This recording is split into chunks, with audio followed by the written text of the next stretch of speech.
ben, je pars de rien, comme vous voyez. J'ai juste créé un dossier vide. Je crée mon index HTML. J'ai créé mon CSS, mon fichier JS. À l'intérieur, je vais faire un main.js et aussi un style.css. Dans mon index HTML, ben, je vais lier le tout. On va faire un doctype en majuscule quand même. Enfin, je sais pas. Hop. Avec HTML. Tu codes dans un éditeur JS? Tu codes un éditeur. Exactement, Anouza. Je code un éditeur JS avec VS Code qui a été écrit en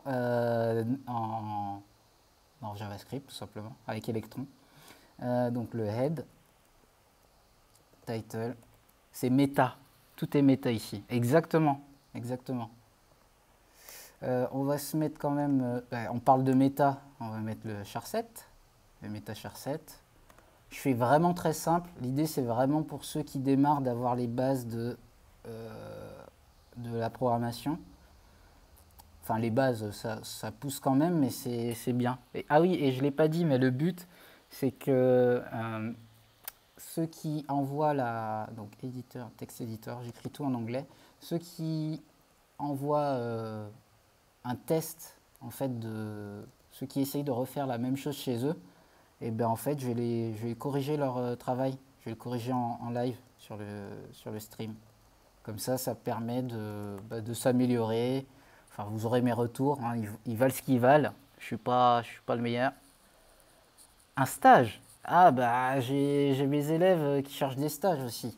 Donc pourquoi pas. Envoie ton CV. Je sais pas ce qu'on peut faire. Mais je vais d'abord placer mes élèves et après je te place. CSS, style, et je fais pareil avec le JS. Donc je vais d'abord faire un body, ça serait cool.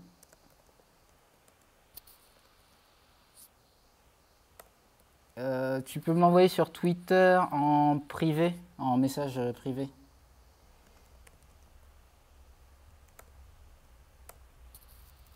J'ai même pas de CB en français. De CV. Non, mais je lis l'anglais, ça va. Et puis c'est bien, il y a des boîtes qui, direct quand tu cherches. Ah, je sais pas s'il est en anglais. Si c'est une autre langue que l'anglais, ouais, ça va être dur. Mais tu sers à rien en fait.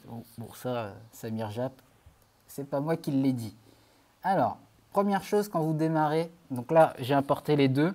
Pour être sûr que ça fonctionne, moi mon petit test, c'est que je mets un petit console log dans mon JavaScript, started, et un petit style dans mon CSS dans lequel, sur le body, je mets un BG color red.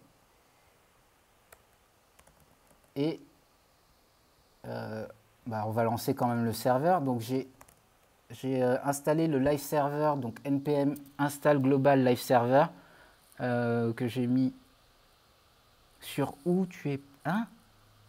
Non, non, non. Non, pas à Polytech. Je fais un bootcamp. Mais je vais pas le mettre dans la vidéo puisque comme si tu veux on en parle en privé sur Twitter. Je préfère ne pas l'avoir dans la vidéo. Par contre, je te conseille de plutôt mettre dans la catégorie sciences et technologies. Ah, ok. Ben, je regarderai. Je me suis mis dans quoi? Educational game. Ah ouais, ouais, ouais. Ouais. Non, il n'y a pas de souci. C'est juste que je préfère ne pas le dire là. Et je regarde dans mon... Alors, je vais juste ouvrir... comment ça s'appelle? Keycaster, que vous voyez mes raccourcis. Voilà, super. Là, vous pouvez voir mes raccourcis en bas à gauche. Donc, pour ouvrir l'inspecteur, commande Option I ou CTRL Shift I sur Windows. Comme ça, on ouvre tout de suite. Donc là, j'ai bien mon started de mon JS et j'ai bien mon background rouge. Tout est bien chargé, tout est bien écrit. On peut avancer et faire du vrai code maintenant. Alors, pas grand monde passe par Basic Programming. Alors que pas grand monde. D'accord, ok. Ouais, bah, bah, tu sais quoi, je vais le noter maintenant parce que ça, c'est un truc que j'ai clairement oublié. Surtout que vous me le dites au début et je vais parler pendant 1 heure et demie. Euh, on va sortir le classique papier-crayon.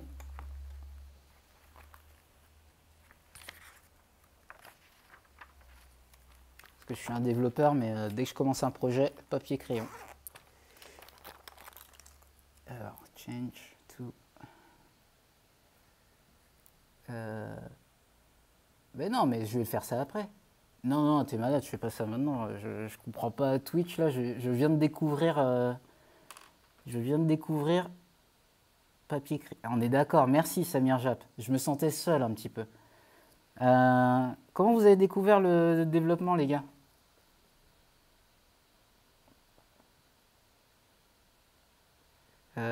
Donc change educational game en sciences, sciences et techno.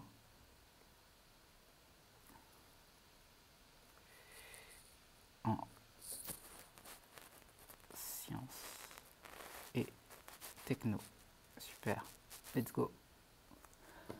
Mais grave, ça permet trop d'éclaircir les idées, de faire une chose. Oula, c'était au lycée, je sais même plus en fait. Et donc ça fait combien de temps de lycée maintenant pour toi? Ok, let's go. Donc ici, mon éditeur, je vais faire une div. Une div, j'essaie, bon, ça va être sur une page. Euh, dans la div, je vais avoir ma toolbar. Donc ID toolbar. Donc la barre avec les outils. Et je vais commencer par je vais plutôt mettre des classes. J'aime pas trop. Et après, je vais mettre classe button text center. On va commencer par le button text center. Enfin, je vais plutôt appeler les alignments. Donc, je vais avoir 3 boutons. Alignments. Je vais apprendre à écrire l'anglais. Voilà. Et à l'intérieur, je vais avoir 3 boutons. Et le premier, ça sera button text center. Je vais juste tester avec un. Et à l'intérieur de ce button, je vais écrire center. Alors, d'abord le hardware. Quand on m'a filé un vieux PC pourri en primaire carrément, quand j'essayais d'optimiser, que je ne pouvais pas faire tourner des jeux, puis de fil en aiguille le dev. Ça fait 6 ans. Ah ouais. Mais pourquoi tu veux pas de framework? Tu l'as peut-être déjà. Non, non, je ne l'ai pas dit en fait. Comme je démarre tout juste le stream, je commence simplement sur des trucs super simples. Et puis on va voir, plus tard je ferai des frameworks. Par exemple, React, je connais bien. Et puis j'ai Vue, je connais un peu.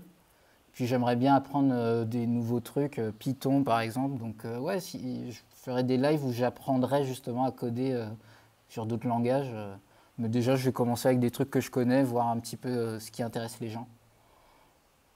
Euh, donc ici, je crée mon button class center. Bah ouais, Python, obligé, obligé. Surtout que j'ai déjà essayé le... Comment on appelle ça le truc pour le... Ah, j'ai oublié le nom. C'est le machine learning que Google a racheté, ils ont fait un portage JavaScript. Non, Django, c'est à l'ancienne. J'ai déjà testé. Moi, en stream, je fais un site. Ah, mais toi, tu fais des streams. TensorFlow, ouais, merci Samir Jap. Exactement, merci. J'ai le T depuis tout à l'heure, mais j'oublie tout le reste. Euh, ah ouais, toi, tu fais un stream ou tu fais un site en entier? Non, moi, je fais des streams d'1 heure, 1 heure et demie, très rapide, sur un truc clair. Donc ici, j'ai mon center et l'autre partie, donc en dehors de ma toolbar. D'ailleurs, je vais mettre un petit commentaire ici pour signifier la fin de ma toolbar. On va faire ça propre quand même. Hein.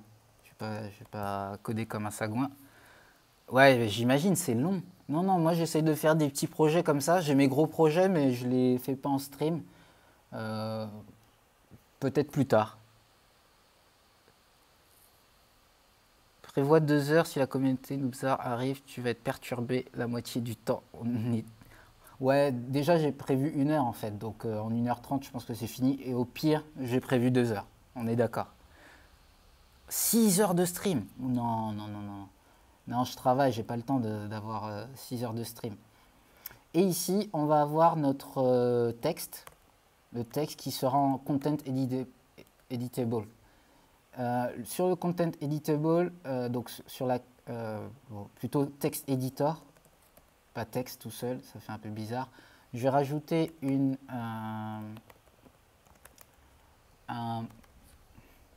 petite bordure pour qu'on voit la différence avec la toolbar.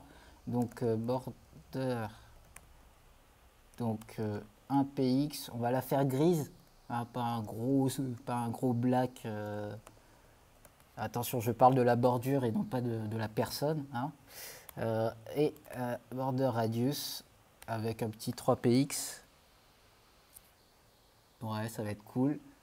Minimum height à 150 px, que ce soit propre. T'inquiète, t'inquiète, je vais pas rester longtemps sur le CSS, j'aime pas ça non plus. Mais il faut que ça soit propre, il faut qu'on puisse lire quelque chose quand même. Enfin, Sagouin, désolé, mais naviguer... Non, non, non, t'inquiète, on s'arrête là, il va faire 3 lignes, allez, 15 lignes max mon CSS. Moi j'aime le JavaScript. Et on va, sur la toolbar, on va rajouter un petit espacement avec un margin bottom de 15 px. Voilà, c'est propre comme ça. Let's go. Allez, hop.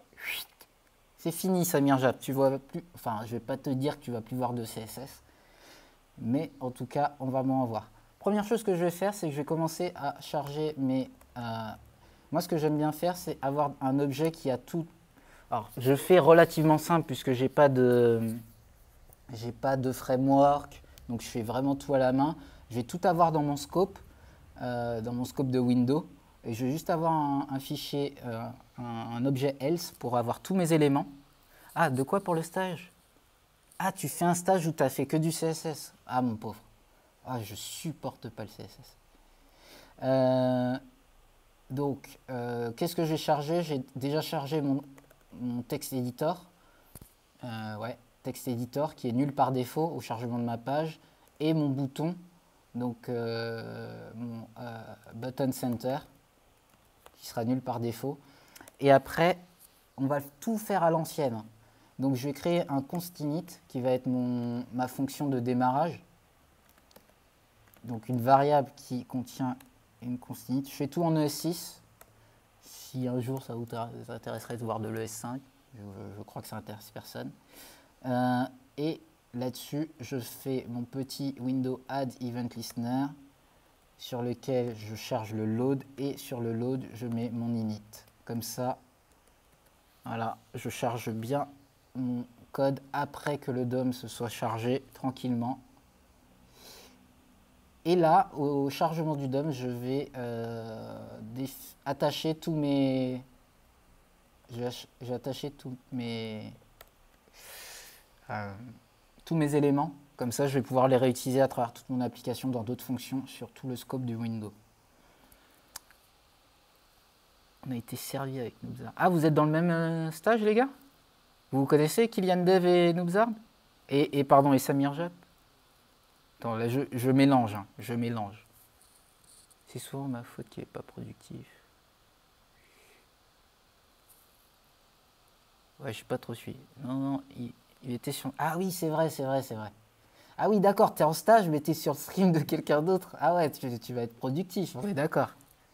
Donc, donc, je prends un document.get. On va pas faire un getElements, on va faire un query selector. On va être un peu plus dans l'air du temps. Et je vais récupérer la classe text-editor que j'ai déjà créée.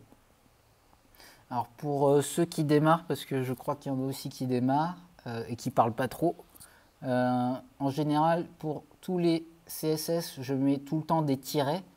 Et ces tirets, je les traduis dans mon JavaScript par du camel case. Et comme ça, je ne me trompe jamais. Dès que je vois un camel case dans mon CSS, je sais que ça va être un tiret dans mon CSS et vice-versa. Donc, j'ai mon text editor, j'ai mon BTN, et d'ailleurs, je l'ai appelé BTN Text Center. Donc, je vais l'appeler BTN Text Center, comme ça, je vais avoir tout le temps la même chose des deux côtés. Center. Une fois que j'ai ces deux trucs-là, donc l'idée, c'est que par défaut, je vais écrire un texte. On va mettre Hello la room Twitch / YouTube pour ceux qui regarderont sur YouTube quand je vais le mettre en ligne de main. Donc là, j'ai mon texte de base. Je vais le laisser tout le temps. Ah ouais, style. Non, tu ne me parlais pas. Et l'idée, c'est que quand je vais charger mon... Donc l'idée, c'est que quand j'appuie sur Center, hop, ça met en centré. Donc, le petit truc pour ceux qui ne savent pas, par défaut, en CSS, pour centrer du texte, qu'est-ce que je fais? Donc, je suis sur mon text editor, je fais, sur ma classe text editor, je fais text line de point center. C'est ça qui centre mon texte. Ok, donc l'idée, c'est que en JavaScript, eh ben, je réintroduis la même chose. Ah ok, ouais, c'est des petites techniques que je chope avec le temps. Et donc, le JavaScript, en fait, il fait tout rentrer dans le style. Et donc, en gros, tu écris en vrai, quand on fait du JavaScript, c'est ça qui est mis dans le JavaScript. Donc, moi, sur mon élément div text editor, je vais appeler le style et je vais lui faire entrer text line center. Et ça, on va pouvoir le regarder dans le elements ici. Voilà, text editor. Voilà, le text editor, on va regarder ça plus précisément tout à l'heure. Si vous avez des questions sur les petites techniques que j'utilise, je peux rentrer dans le détail. Hein. Donc text edit, non, c'est pas sur le text editor. On va créer un événement sur le button text center, donc add event listener. Le add event listener, il prend tout le temps deux paramètres. Ici, on a le nom de l'événement qui est load et la fonction qu'elle va exécuter puisque c'est une fonction callback. Donc ici, c'est au clic. Et là, je vais avoir une fonction anonyme parce que elle est relativement courte, pas comme le init. Donc là, je vais la mettre directement à l'intérieur. Et donc, quand je clique, qu'est-ce qu'il va faire? Il va appeler le text editor. Sur le text editor, sur l'élément du DOM, il va prendre l'attribut style. Et sur l'attribut style, il va modifier le text align que j'appelle via son écriture DOM, donc en camel case, que je change par center. Je rafraîchis, enfin ça rafraîchit automatiquement avec le live server et quand je clique normalement, voilà, et vous voyez, ça fait exactement style est égal text line center. Donc quand on écrit le text line en camel case égale center, ça nous met dans le style text-align center. Donc JavaScript il sait faire les deux. Souvent quand on utilise des frameworks, ce qu'on oublie, c'est que derrière, React, Vue, tout ça, c'est ça qui crée. C'est ça qui se passe à la fin. Hein. Souvent, on est tellement habitué au framework qu'on ne sait plus ce qui se passe dans la base. Donc, c'est bien aussi de revoir les bases. Et bien maintenant que j'ai fait ça, je vais faire la même chose pour mon align left et right. Button text left. Button text right. Et je vais appeler left, right. Left et right. Vous voyez aussi pour aller plus vite, je ne sais pas ceux qui sont à l'aise ou pas avec les raccourcis, pour choper une ligne de texte jusqu'à son premier point espace, je fais Option Shift et je crois que c'est Ctrl Shift sur Windows et la flèche. Ou si je veux choper une ligne entière, je fais Command Shift et la flèche, comme ça je chope toute la ligne. Sur Windows, c'est pas commande, ça va être commande Alt, je crois. Faut que je vérifie, mais Mais en tout cas, il y a une méthode pour tout récupérer dans la ligne et hop, je la duplique par exemple. Ça, c'est cool. Et je fais la même chose, bah, je duplique 3 lignes plusieurs fois, où je prends le left et le right. Et en fait, à ce moment-là, je pourrais créer une méthode, mais ça va, ça casse pas trois pattes à un canard. Si je faisais des trucs un peu plus compliqués, j'aurais fait comme ça. Et maintenant que j'ai créé ces boutons, ça serait bien qu'ils existent dans mon HTML. Comme ça, je peux cliquer dessus au moins. Hop, hop. Left. Right. Et on va quand même le mettre dans l'ordre. Donc, visuellement, left, left, center et right. Right. Super. Donc, ça fait center, right, left. Boum. On est revenu. On a fait le tour du monde avec notre code. Ensuite, ce qui serait cool, c'est d'avoir des couleurs, de gérer les couleurs. Et pour les couleurs, ce que je vais faire, je vais en mettre 4. Je ne vais pas faire une vraie palette de couleurs, on va faire simple. Si vous voulez un truc plus avancé, il n'y a pas de souci, demandez. Je vais voir ce qu'on peut faire. Mais déjà la semaine prochaine, prochain live, on fera un truc en Node pour exporter en PDF et en Excel, un JSON par exemple. Ça peut être cool. C'est déjà un peu plus avancé. Et ça sera en Node, hein, en Node.js. Donc, deuxième truc, on va prendre les couleurs. Donc, je vais faire un class align, alors pas alignment, colors. Voilà. Et dans colors, je vais créer plusieurs divs. Donc, class color. Et ce que je vais faire dans la classe color, je vais mettre color-red. Et dans le color-red, je vais créer un data color. Alors, c'est vrai que c'est redondant, mais ça va simplifier le code après. Blue et pas black, green et bien sûr le black. Je ne sais pas écrire de K, mais ça va venir. Black, green et blue. Super. Donc là, ça m'affiche rien. On retourne vite fait dans le CSS. Donc je prends le color. Le color, ça va être ma boîte. Donc color, ça va être une width de 20 px, height 20 px. Donc toutes mes boîtes color seront comme ça. On leur ajoute un display inline block pour qu'elles soient alignées. J'aurais pu le faire en flexbox, mais là j'aurais dû réviser mes basiques un petit peu avant. Et par contre, j'ai rajouté un background color qui sera de la couleur présente ici. Hop. On duplique ces 4 là. Enfin, on le duplique 4 fois et je mets blue.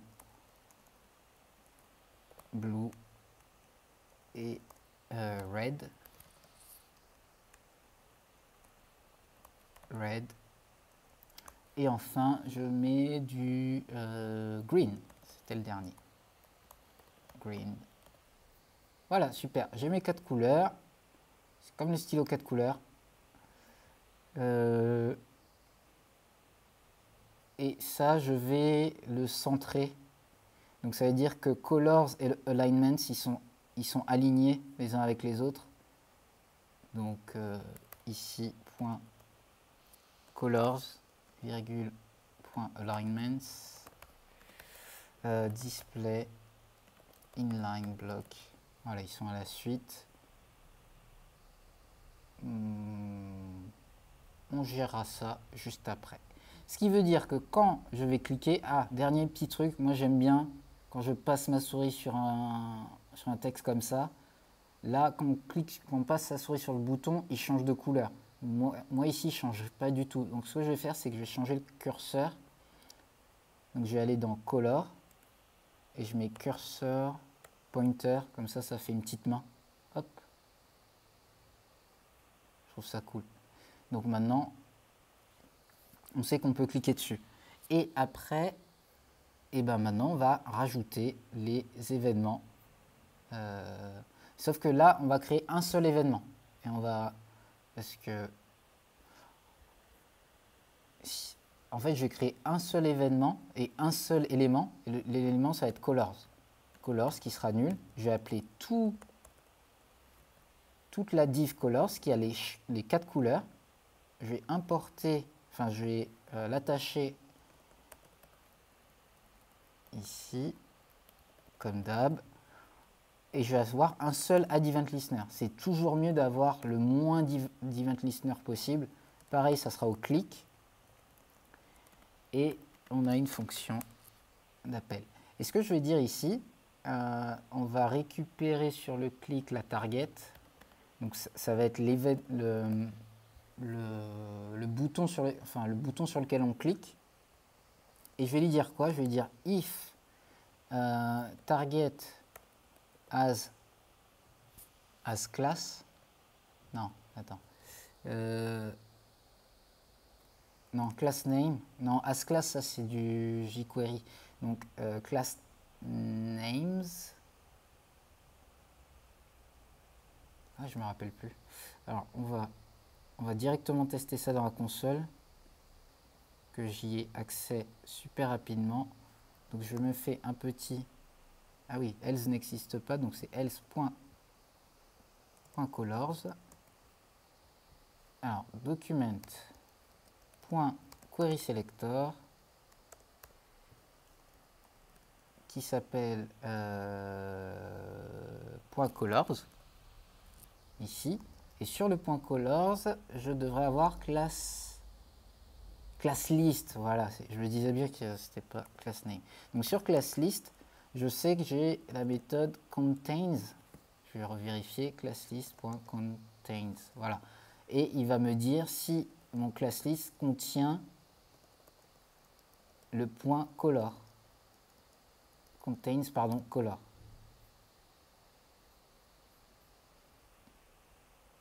Enfin, sur la target, là je suis sur colors, donc sur colors, il n'y a pas color. Mais sur la target, contains color. Et si c'est vrai, alors moi j'aime bien ajouter le true, comme ça je suis totalement explicite dans ce que je suis censé recevoir. Et en fait, on va plutôt faire le contraire. Si c'est false, je return. Je ne vais pas passer par là. J'ai rajouté un petit console log, vous allez comprendre pourquoi. Ok. Ici, ça veut dire que vu que j'ai sélectionné Colors, qui est toute la boîte, ça veut dire que si je clique entre les deux, je clique sur Colors. Et quand je clique sur Colors, je passe sur OK. Et donc moi, je veux que quand la target contient color, pardon, console, good target, wrong target, return. Donc là, je clique sur un bouton, il va me faire good target, je vais enlever ça, et quand je clique entre les deux, il va me faire wrong target, return. Voilà, comme ça, mon code, il va s'exécuter uniquement quand j'ai bien cliqué sur un bouton qui contient la classe color. Et maintenant, au lieu d'avoir donc 4 boutons, 4 éléments color red, color blue, color green, color black, et ben en fait, ce que j'ai fait, c'est que dans chacun des éléments, j'ai un data color. Et ben, ce que je vais faire, c'est que je vais récupérer le data et je vais faire const color est égal à quoi? À target.dataset.color, et normalement, il devrait récupérer la couleur. Et je vais faire un console log color. On va regarder ce que ça affiche. Je devrais avoir black, super, green, super. Donc là, j'ai récupéré la valeur qui est dans color ici.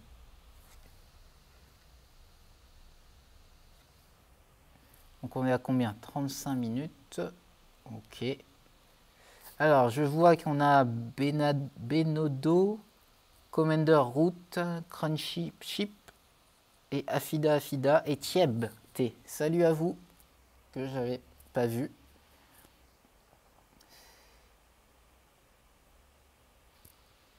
Et ensuite, donc là on est bon, c'est super. Je vais commenter mes console logs, j'en ai plus besoin. Pareil, celui-ci, il fonctionne bien. Et là, tout simplement, je vais récupérer mon else.texteditor.style. Donc la même chose qu'avant, qu'ici. Sauf que là, je ne vais pas changer de text line, je vais changer la color de mon style qui sera égal à color. Ce qui veut dire que je fais bleu, ça fait bleu, vert, ça fait vert, et noir, ça fait noir. Rouge aussi. Et je peux mélanger les deux, à la fois rouge ou bleu, et centré ou à gauche ou à droite, et ainsi de suite. Donc là, j'ai des styles composés. Ensuite, ce qu'on va faire, c'est y ajouter une petite une fonte, parce que je suis désolé, je supporte pas la fonte. D'ailleurs, j'ai pas précisé, mais quand on écrit ici, enfin avec le texte, j'ai perdu ce que j'allais dire, avec le content editable, je peux écrire n'importe quoi dans une div. Donc ça, c'est super cool. Ça facilite la chose. Par contre, j'aime pas cette fonte là. C'est Times New Roman par défaut. Je déteste cette fonte. Donc, ce qu'on va faire, c'est qu'on va aller sur Google Fonts. On va charger des fontes. Et on va prendre la Roboto classique. Oh, plutôt OpenSan. Je préfère OpenSan. Roboto est un peu trop classique. Et Lato.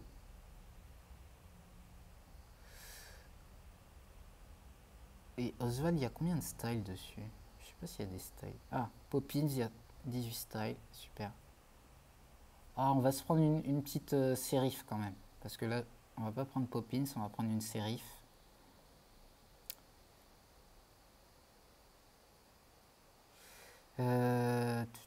Merryweather, voilà.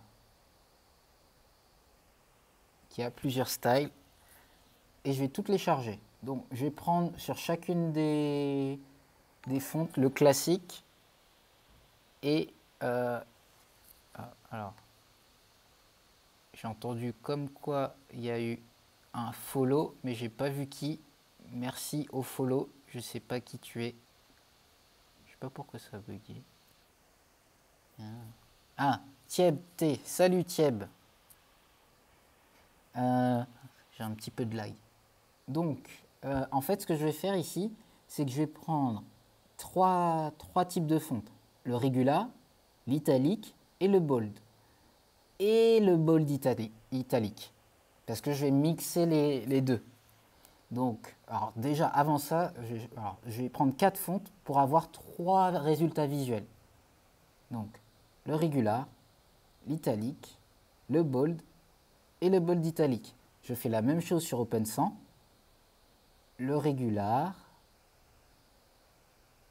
l'italique, et on va prendre le semi-bold et le bold italique.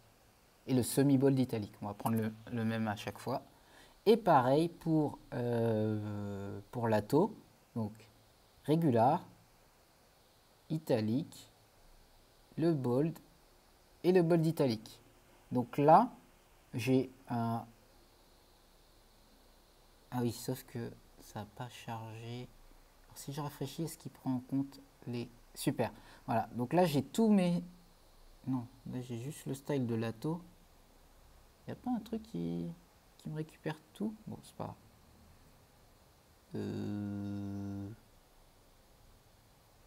Bon, je vais le faire à la main.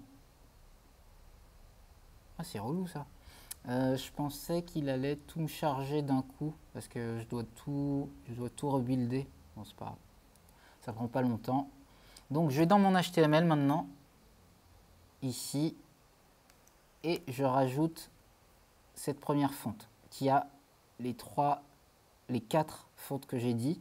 Et ce que je vais faire, au lieu de créer 3 CSS, 3 lignes séparées, qui va augmenter mon temps de chargement, je vais tout faire charger d'un coup. Ça sera une feuille de style du côté de Google. Donc un peu plus performant. Pour ce que je fais, c'est pas la mer à boire. mais si on peut faire les choses bien, c'est plus cool. Alors en fait, je vais vous montrer pour savoir, pour être sûr de ne pas faire d'erreur. Et d'ailleurs, moi, je suis même pas sûr que je vais faire une erreur. Donc j'ai déjà préchargé le OpenSAN. Je vais retourner, je vais aller chercher Merriweather, que je vais ajouter de la même manière. Et là, il va ajouter Merriweather dans mon style directement. Comme ça, je sais exactement quoi rajouter. Donc j'avais dit regular, regular italique, bold, bold italique. Et là, vous voyez, il a rajouté Merriweather. Donc il a rajouté plusieurs familles. Et bien, pour aller encore plus simplement, je vais faire pareil pour l'ATO. Comme ça sera fait directement. Je n'ai pas à me soucier. Donc, quoique, on va plutôt aller sur le light. Le light italique et regular qui sera le bold. Et le regular italique qui sera considéré comme le bold italique. Parce que l'ATO, j'aime bien quand elle est super light. Et là, si vous voyez, j'ai l'ATO dans le lien, j'ai Merriweather dans le lien et j'ai aussi OpenSAN. Donc là, j'ai les trois d'un coup, dans un seul lien. Et donc ça, en termes de performance, c'est beaucoup mieux pour mon navigateur. Encore une fois, pour ce que je suis en train de faire aujourd'hui, ça casse pas trois pattes à un canard, mais c'est bien d'apprendre les bons us et coutumes, comme on disait dans mon bon vieux temps avant que l'Internet existe. Super, donc j'ai mes fontes. Maintenant, ah oui, petit détail, on a les fontes pour les importer. Alors, ici, pour les importer, il faut rajouter ça. Font family.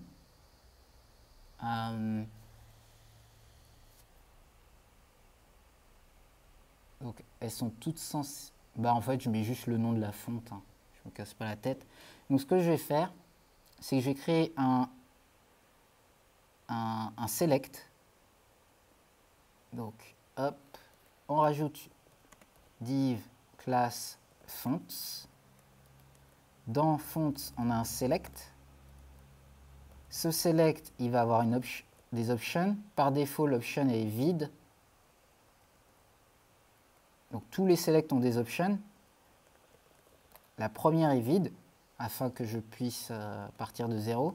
Et la value, en fait, pour faire super simple, ma value, elle va être égale à ce que je veux afficher dans mon HTML en tant que font family. Parce que les trois fontes, à chaque fois, elles auront font family. La seule chose qui va changer, c'est l'ATO, Merriweather ou sans serif, ou OpenSAN. La partie sans serif ou serif, on va la mettre par défaut à sans serif. Et moi, ce que je veux changer, c'est simplement l'ATO, Merriweather ou OpenSAN. Donc, pour faire ça, je vais directement mettre l'ATO ici. Et je vais mettre l'ATO en visuel. Et je duplique. Et je fais pareil pour Merriweather. Comme ça, j'aurai ça en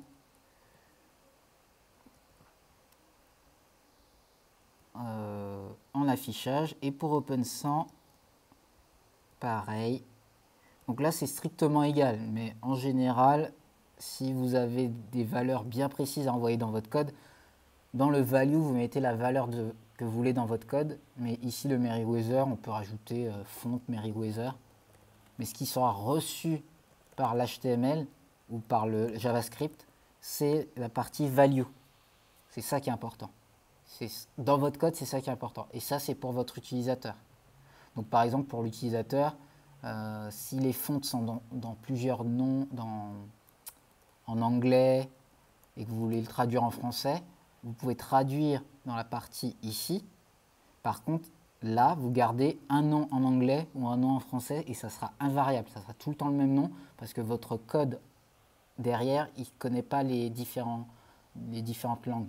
Vous gardez donc une seule value pour tout votre code. Donc là, on est bien. Et super, vous voyez, j'ai ma fonte qui par défaut, elle est égale à rien.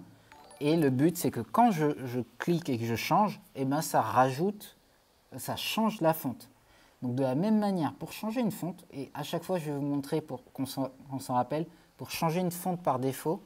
Ah, salut Crispy M, merci pour le follow, tu gères. bah, je sais plus combien il y a de follow, il faut que je suive. Mais on a clairement dépassé les 30 follow que je voulais avoir au début. Super, merci les gars. Si tu viens juste d'arriver, sache que la vidéo sera sur YouTube plus tard. Enfin, demain. Ensuite,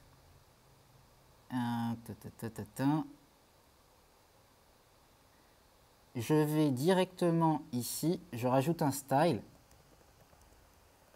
font-family, 2 points, et là je mets lato. Et quand je fais entrer, hop, ça change en lato. Donc, si j'ai pu changer en lato, et ben, avec ça, et ben, qu'est-ce que je vais faire? Je vais m'assurer que quand je fais un changement dans mon select, et ben, ce changement récupère la value et change la font family du texte editor, comme on a vu depuis le début. Sauf que là, donc on appelle le fonts, ici, nul. Fonts, je vais l'attacher à mon DOM. Donc j'appelle le select. Et le select, en fait, le select, il a un événement qui est différent. Ce n'est pas le click. Alors vous allez me dire, oui, on clique sur un select. Mais l'événement du select, ce n'est pas le click, c'est le change. Donc pour récupérer la valeur de changement d'un select, c'est le change. Donc else.fonts, qui correspond à mon select, add event listener. Comme on l'a vu tout à l'heure, le add event listener attend 2 paramètres. Le nom de l'event, j'ai dit que c'était change, et une fonction callback qui va être anonyme ici. Et cette fonction, ça sera, on va récupérer la target, qui est le select, et dans la target, on va récupérer la value, que je vais appeler val, parce que value, c'est un nom protégé. J'essaye d'éviter, value, c'est déjà utilisé dans JavaScript, donc je vais essayer de ne pas réutiliser le terme value pour éviter les erreurs. Donc sur ma target, .value, il devrait me faire apparaître le texte que j'ai affiché, que j'ai choisi. Donc val, comme ça, et je change, on va regarder dans la console, on va regarder ici, si ça affiche quoi que ce soit. Lato, super, on a Lato. Merriweather, super, on a Merriweather. Et regardez, si je reclique et j'appuie sur Merriweather, il ne le fait pas une deuxième fois. Parce que le onChange, il s'effectue quand vraiment il y a eu un changement. Donc c'est automatique dans JavaScript, il ne va pas s'activer si vous n'avez pas changé de valeur. Donc maintenant que j'ai ça, je récupère tout le temps la même chose qu'on a vu en haut plusieurs fois, else.textEditor, parce qu'on veut changer le style de textEditor. Cette fois, on veut changer le font family. Donc c'était font-family en CSS qui sera font F majuscule, donc camel case family, dans lequel on rajoute quoi? Et là, alors, on va faire simple. D'abord, je rajoute val qui sera lato. Donc on regarde, lato, boum, ça change, super. Merriweather, ça change, oh là là là là, c'est trop beau. Et ensuite, open100. Donc là, j'ai pu changer chacune des... j'ai un vrai texte éditeur en fait. Je peux changer ma fonte à loisir. Pour être sûr qu'il n'y ait pas de problème, c'est assez commun en JavaScript, en CSS, de toujours avoir un fail-safe sur nos fontes, au cas où la fonte n'existe pas, mais là elle existe parce que je l'ai importée via Google Fonts, mais on le fait toujours bien en général, on ne sait jamais si on a un vieux navigateur, c'est que je vais toujours ajouter un fallback. Donc là je vais utiliser le template string pour concaténer la valeur val avec virgule, alors, et je vais rajouter les petits guillemets autour pour que le open100 qui a un espace ne soit pas perdu. Bon, en fait, vous allez comprendre. Et je mets tout le temps un sans sérif. Si vous ne comprenez pas ce que j'explique là au niveau du template string, n'hésitez pas à demander, je vais l'expliquer plus en détail. Mais si vous connaissez, bah, j'enchaîne. Donc en gros, là, ça me permet de concaténer, ce qui va faire que quand je vais cliquer sur lato, il va rajouter... Ah, il n'a pas mis le... Ah oui, parce que... alors, peut-être sur le open100, il va l'afficher. Yes. Et là, il met les guillemets de open100 directement. Parce qu'il y a un espace dans open100. Et voilà. Donc j'ai refait la même chose, je l'ai juste écrit un petit peu mieux pour que ça soit un peu plus fail proof, pour éviter que ça fasse des erreurs. Donc ça fait 50 minutes. On va bientôt finir. Je vais rajouter les 3 derniers boutons qui vont être bold, italique et bold et italique tout simplement. D'ailleurs pour le lato, moi ce que je veux, c'est embêtant ça, parce que par défaut le lato n'est pas en bold. Ouais, non. Alors on pourrait faire un truc un peu plus compliqué, mais on va simplifier. Pour le lato, je vais pas charger les 4 comme j'avais dit. Je vais plutôt charger je vais pas prendre le light parce qu'en fait il va pas le capter. Parce que je vais mettre du bold mais il va pas le capter. Donc voilà, ici je mets le vrai bold de lato et le bold italique que je rappelle parce que ce n'est plus le même. View Selected Family et je rappelle ce lien qui est dans mon HTML. Pareil, si vous ne comprenez pas pourquoi je fais ça, n'hésitez pas à demander. Ça va simplifier le code. Comme ça, pour l'ATO, je ne vais pas faire un code bien précis. Tout le monde est bold, tout le monde prend la police normale et le bold italique, sauf que l'ATO, je l'avais fait prendre le light. Et si je le fais prendre le light, pour l'ATO, je devrais faire des petits changements spécifiques. Donc je vais éviter ça. Et je vais avoir mon bold, qui va être nul par défaut, mon bold button, donc button bold plutôt, pour suivre la même nomenclature que j'avais pour button text center, et button italique, qui va être nul par défaut. De la même manière, je vais attacher. En fait, j'aime pas trop cet appel au select brut. C'est un peu. Donc dans fonts, j'appelle le select. Donc je vais plutôt faire un targeting, un ciblage plus précis. Comme ça appelle que le select qui est dans fonts, qui est dans la classe fonts que j'ai créée. Sinon, ça va appeler tous les selects de ma page. Si plus tard mon code il s'update, ça risque de passer sur le mauvais select. Voilà, donc ça c'est bon. Et je vais créer donc fonts. Et à l'extérieur de fonts, je vais créer je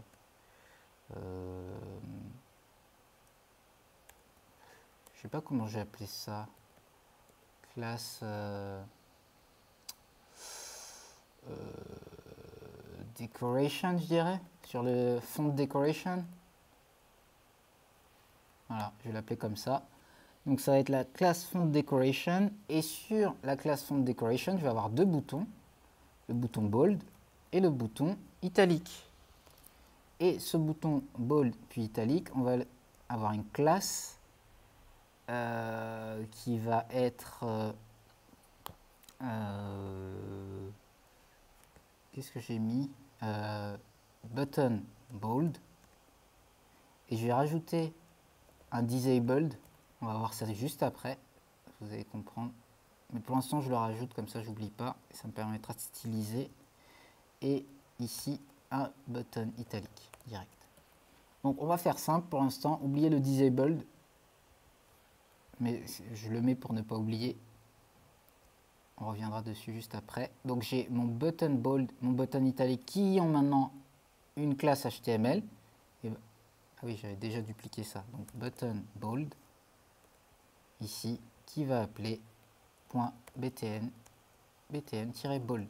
Oups, bold, vbold. Et pareil, italique et btn italique. Voilà, comme ça j'ai attaché à une variable JavaScript mon élément HTML du DOM. Donc c'est la même chose que je refais depuis le début. Donc je pense que c'est rentré. Si c'est pas rentré, n'hésitez pas à demander, je réexplique tout ça. Else. Les mêmes, hein, button bold. On va commencer juste par le button bold et une fois que ça fonctionne, je duplique. Hein. J'aime pas trop coder plein de lignes en supposant que ça marcherait alors que je suis pas sûr. Comme d'habitude, le event listener, il a deux paramètres. Donc d'abord le nom du paramètre en string et après en chaîne de caractères. Et ensuite une fonction callback. Donc quand je clique sur ce bouton, qu'est-ce que je fais? Eh ben je else.text editor, parce qu'on rappelle tout le temps notre text editor, et sur notre text editor on fait un style, point font weight, et le font weight est égal, pardon, et pas de point, à bold. Et on vérifie si ça fonctionne. Ici, c'est bon, c'est chargé. Donc par défaut, c'est le Times New Roman. Ça fait bold dessus. Donc l'italique, je ne l'ai pas encore créé. On change de fond. Lato. Lato sera en bold. Merriweather, on va rafraîchir comme ça, on est sûr. Donc Lato, ok. Et quand je le mets en bold, ça se voit. Et ben c'est pareil pour Merriweather. Et le problème, c'est que quand je reclique sur bold, ça reste bold. Donc il faut que je fasse une gestion de on-off, un toggle on appelle ça. Donc si vous cherchez en ligne, cherchez souvent en anglais si possible. Et le toggle, c'est ce qui vous permet de gérer le on-off, le fait qu'un bouton soit sélectionné ou désélectionné. Donc avant de gérer, alors non, pas avant de gérer le toggle, on va le faire maintenant. Donc je vais créer une variable qui va me permettre de dire si c'est sélectionné ou si c'est pas sélectionné. Donc il y a plusieurs manières de faire ça. Il y a des gens qui mettent directement dans le HTML. Moi, je préfère éviter d'aller appeler l'HTML parce que appeler le DOM, c'est l'opération la plus coûteuse et ça prend plus de temps. Et je vais créer un booléen qui va dire isBold. Par défaut, mon isBold, il est faux. Donc, est-ce que c'est bold? Est-ce que c'est gras? Non. Donc, comme ça, par défaut, il n'est pas gras. Et quand il n'est pas gras, je le mets gras. Quand il est gras, je le mets pas gras. Et quand... en fait, je vais plutôt le coder parce que là, je suis en train de parler et c'est dur à visualiser. Donc, je vais dire si isBold est égal false, donc s'il n'est pas gras, isBold, alors je le rends gras. Sinon, isBold, s'il est gras, je le rends normal. Et en plus de ça, ce que je vais faire, c'est que si le isBold est false et que je viens de le rendre bold, je change isFalse par true. Et j'ai fait une petite erreur. On revient. Ah, je fais un CTRL X au lieu de CTRL C. Et de la même manière, pareil, une fois que je l'ai mis en normal, je dis que mon isBold, il est false. Ce qui fait qu'à chaque fois que je vais cliquer dessus, il va passer de true à false. Sauf que j'ai oublié une petite chose, j'ai mis un const. Je ne mets surtout pas un const ici, parce que le const ne va m'envoyer une erreur. Donc je mets un let. D'ailleurs, vous savez quoi? On va le tester déjà. Donc je passe en Merriweather, hop, bold, et je reclique, et voilà. Bold, pas bold, bold, pas bold. Super, ça fonctionne. Et vous allez voir, si je mettais const ici, le const, ça empêche le changement de la variable. Donc on revient à Merriweather, je fais bold, et là, il m'a dit assignment to constant variable, une erreur. Ce qui fait que quand je reclique, il n'y a plus rien qui fonctionne. Et à chaque fois, j'ai cette erreur qui apparaît. Donc il faut bien mettre let ici quand on change la variable. Et bien maintenant que ça fonctionne, que presque tout fonctionne, dernière chose qui me manque, c'est que visuellement, je vois le bold ici, mais mon bouton, lui, ne me permet pas de savoir s'il est sélectionné. Et bien dans mon bouton, je vais rajouter le disabled pour que visuellement, ça soit aussi visible. Donc le btn-bold. Et en fait, non. Si on regarde l'HTML, je vais prendre plutôt le font decoration et tous les boutons du font decoration vont avoir le même style. Et s'ils sont disabled, alors je fais ça. Donc ça va être dans le font decoration, tous les boutons .disabled. Ils vont avoir le style suivant, c'est-à-dire que je vais enlever la bordure, donc border color transparent, voilà, et font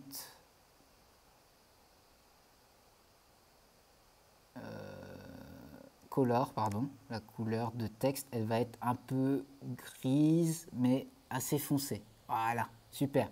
Là, ça veut dire que c'est sélectionné. Et donc, ce qui fait que quand, de la même manière, quand c'est bold, qu'est-ce que je fais sur mon bouton else.btn bold? Je lui ajoute la classe add, donc pardon, dans la classe list, .add, je lui ajoute disabled. Et quand je désélectionne, je lui enlève remove disabled. Alors, par défaut, j'avais déjà mis le disabled à la main. Cette fois, je peux l'enlever parce que c'est juste pour styliser. Et donc, quand je clique, super, bold, et ainsi de suite. Par contre, il y a un petit focus sur le bouton. Et pareil, je vais aller dans mon sous-sélecteur de...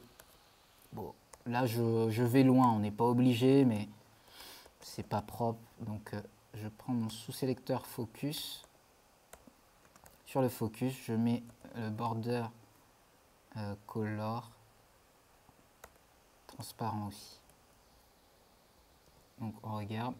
Ah, non, ça fonctionne pas. Alors, je vais regarder si c'est bien le focus. Puis si j'y arrive pas. Donc ici, c'est quoi le sous-sélecteur sur lequel je suis? Text rendering auto. Style computed. Alors je vais recliquer dessus. Voilà. Il faut que je retrouve ce bleu et que je sache sur quelle classe il a été mis. Ah, il y a un bleu ici. C'est le outline color en fait. Moi je tapais sur le border color, mais en fait c'est le outline color. Donc outline color transparent. Voilà. Et comme ça, quand je clique. Et autre chose, vous voyez, ça a présélectionné mon texte. Donc user select, je crois. User select none. Parfait. Comme ça sélectionne rien. Voilà. Super. Là, c'est bien. On va rajouter un petit peu de spacing, de padding entre les boutons. On va faire ça à la fin. Et maintenant que ça fonctionne sur 1, et ben, on reproduit exactement la même chose avec le button italique. Donc, is italique, false par défaut. J'ai mon button italique qui a été chargé et je duplique tout le clic sur le bold. Donc, btn italique. Oups, j'ai effacé trop de choses. J'ai juste italique. Voilà. Donc, is italique. Italique. Et c'est pas le font weight, c'est le font style en CSS pour l'italique. Le disable, il reste pareil, sauf qu'on n'appelle pas le button bold, mais on appelle le button italique. Et is italique, ça, je l'ai mis en copier-coller. Pareil, le font weight, style, qui devient normal, ça reste pareil. Et btn italique. Et ensuite, is italique. Je crois qu'on est bon. Donc, ça change. Bold, italique. Enfin, bold, pas bold. Italique, pas italique. Super. La même chose avec lato. Italique, pas italique. Bold, pas bold. Et maintenant, on va faire un mix des deux. Attention. Psh, nice. Donc là, je peux tout mixer avec mon code centré, bleu ou rouge, la fonte lato, Merriweather, le bold ou l'italique au besoin. Voilà, on est bon, tonton. 1h05, super, enfin un peu moins puisque j'ai commencé vers 10, vers 5. On est bon, tonton. Ce qu'on va faire maintenant, c'est qu'on va, on va styliser le truc, parce que là c'est un peu moche, vous voyez, les trucs sont les uns sur les autres, on va leur donner un peu d'espace. On va pas faire énormément de choses. Donc, On va pas les aligner maintenant. Donc on va voir colors.alignment, alignments, virgule,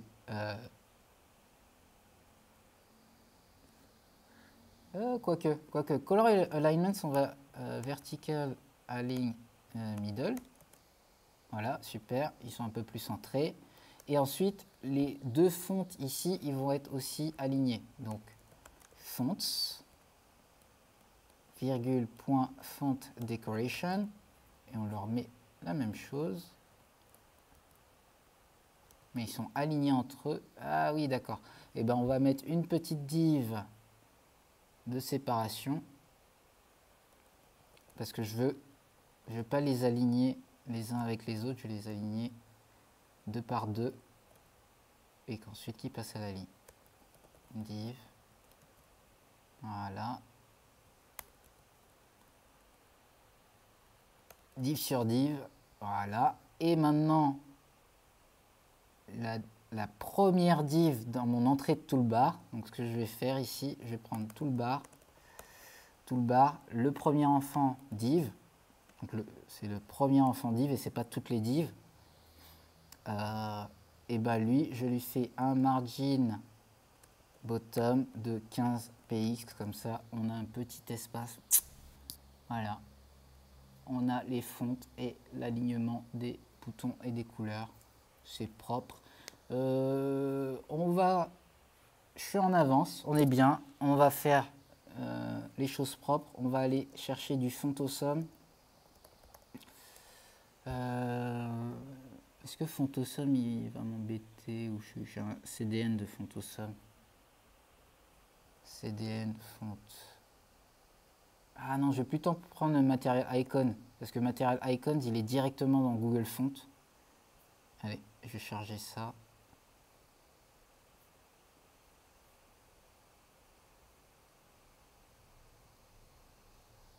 Et font-family égale Material plus Icons. Voilà. Comme ça, je vais avoir des Material Icons font. Je vais faire un pré-test parce que ça serait bien que je passe pas trop de temps à me tromper là-dessus. Je vais juste prendre donc Material Icons. Ouh, c'est joli cette photo. Material Icons. Je vais chercher une icône. Icône font. Oh. Ah, elles sont là. Allez, on prend celle-là par défaut. Hop. On vérifie si elle s'affiche. Donc non, elle ne s'est pas affichée, donc j'ai mal chargé le icon font, le material icons. On va regarder dans la documentation pour voir comment il me l'importe. Et voilà, via Google Font. Donc family est égal material icons. C'est bien ce que j'ai écrit. Ah, j'ai écrit font family et pas family. C'est pour ça, ouais, c'est family. Trop habitué au CSS. On revient. Super, il m'a mis la bonne fonte. Par contre, c'est beaucoup trop gros. Et alors, je vais chercher la bonne fonte maintenant. Si vous avez le nom... Ah, celle-là. Non, ça c'est article. Je veux un truc aligné à gauche, centré. Attends, il y a une recherche. Center. Non, qu'est-ce qu'il me fait? Moi, je vais juste chercher dans les... Parti loin, mec. Voilà, on va chercher à la main. On va faire une recherche sur la page, ça sera mieux. Center, voilà, format align, format align, plutôt, format align center. Voilà. Nice, nice, nice. Ça va être al dente, ça va être propre.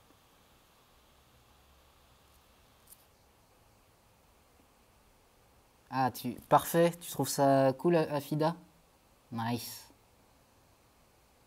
Alors, je me perds un petit peu. On revient ici. Je vais indenter mon code. Maintenant que je sais que ça fonctionne, je vais me permettre de... Voilà. Alors, lui, c'est pas center, ça va être par défaut left, j'imagine. On vérifie. Super. Je fais pareil. Alors, je vais tout prendre, le span en entier. Et là, c'est center. Je vais indenter propre quand même, tant qu'à faire. Hop. Et le dernier, right. Alors pour l'instant, vous allez me dire, le texte, il est beaucoup trop gros. Mais en fait, ça, c'est pas très grave. On va le gérer en CSS à la fin. Par rapport au bouton. Et donc, on va faire... Donc, le Material Icons, on va prendre... À chaque fois, il y a un span qui a Material Icons dedans. Donc, on prend direct une classe Material Icons. Donc, je prends toutes les classes Material Icons qui seront à une font size de 14 px. On va voir si ça... Voilà, ça réduit. Et bien, c'est bien. Moi, ça me va. Ça me va comme ça. Et on va mettre la même chose pour le bold et l'italique. Donc ça, on peut refermer. On peut refermer toutes les fontes ici. Voilà. Et comment...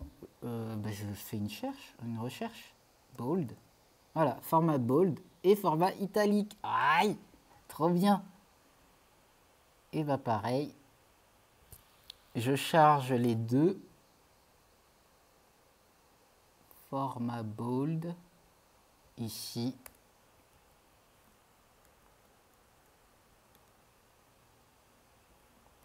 Format bold, je recharge rapidement pour assurer. Super. Et format italique.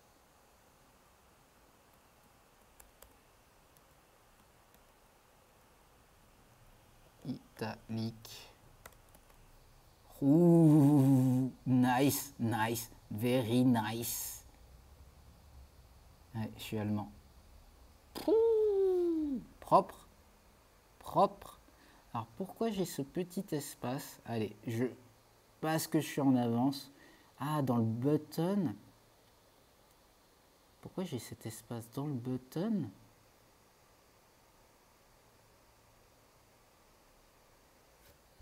Ah, intéressant. Le button, il doit avoir une minimum height.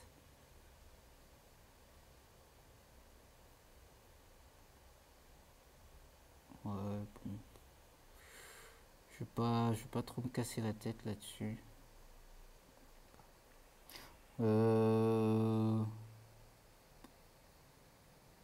C'est pas très grave. Je trouve qu'on est bien là. C'est beaucoup plus propre que ce que j'avais fait la semaine dernière. Et là, vous avez de quoi commencer votre petit éditeur de texte pour que tout le monde puisse écrire son texte. Voilà, c'est fini. Vous retrouverez le replay sur YouTube. Donc pour tous ceux qui sont arrivés en retard, je vais le mettre sur mon YouTube. Le nom de la chaîne YouTube est sur le Twitch. Je vais recharger, peut-être il y a d'autres personnes. Ok. Ok, très bien. Donc là-dessus, on va s'arrêter, à part si vous avez des questions. Donc le petit programme, la semaine prochaine, si vous, de votre côté, vous avez avancé sur votre projet, alors quel qu'il soit, je ne sais pas quel est votre projet, vous essayez de coder un truc en JavaScript ou en HTML, CSS, PHP aussi, je m'y connais, enfin quel que soit ce que vous faites, vous me l'envoyez sur Twitter. Donc pareil, mon Twitter, c'est Genaïque Cambrai, c'est le même nom que... C'est tout le temps le même nom sur tous les réseaux sociaux. Donc sur Twitter.